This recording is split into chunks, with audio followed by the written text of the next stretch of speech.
Okay, you guys, today we're going to make a real simple recipe, and it's going to be another one that doesn't look too appetizing, but it's actually pretty good.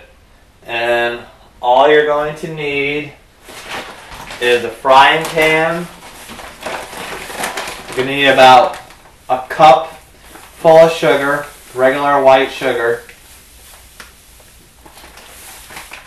And then you're going to add about a cup full of water into the frying pan with the sugar.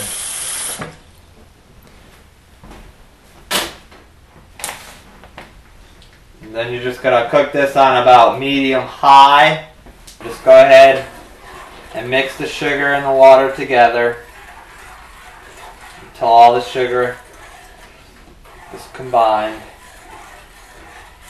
Okay, now that the sugar and water is combined, you're going to take about maybe 2 or 3 tablespoons of cocoa, baking cocoa. And you're going to mix that together with the water and the sugar. And you're just going to continue to stir that until it's all melted in with one another. Okay, so you should have something that ends up looking like this. And now that it's all mixed together, you're going to remove it from the heat for a minute. And then you're going to add 1 teaspoon full of baking powder. And don't add too much baking powder or you'll end up with a volcano. Okay, then you're just going to want to go ahead and stir that all in.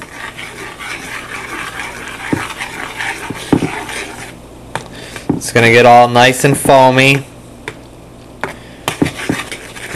Okay, now after it's all stirred in, you're going to move it and place it back on the heat.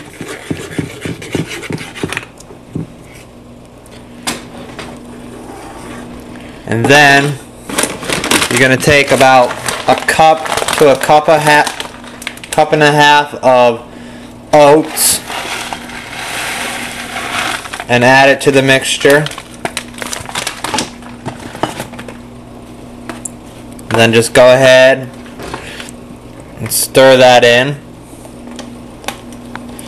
And now the last step of this is you're going to add about 3 tablespoons of peanut butter.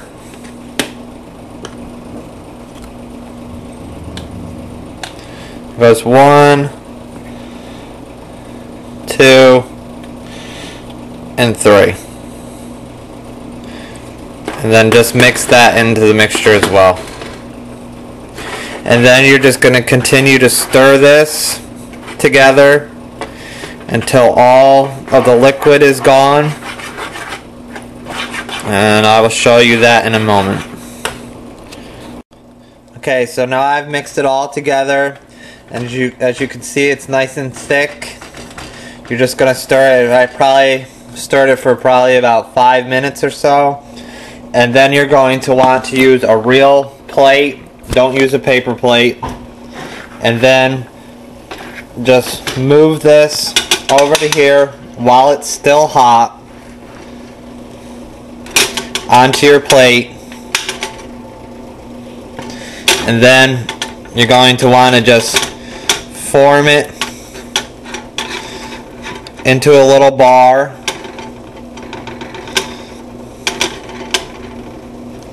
Of course, this is much easier when you have 2 hands to do it with.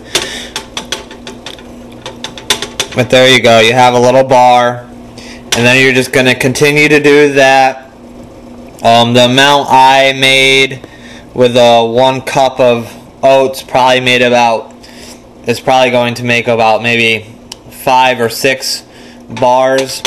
And then you're just going to want to take your bars and put them into the refrigerator for about maybe an hour or 2, and then they're ready to eat.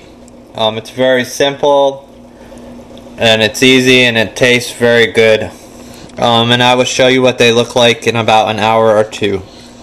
I know they're not very appealing at this moment, but they do taste good. Okay guys, so about after 2 hours in the refrigerator, they come out like this. You're going to want to continue to keep them in the refrigerator until you eat them. But I know they're still not very appetizing looking, but they really are good. And if you happen to have kids, I'm sure they'll enjoy it. But if you try it, let me know how you like it, and thank you so much for watching.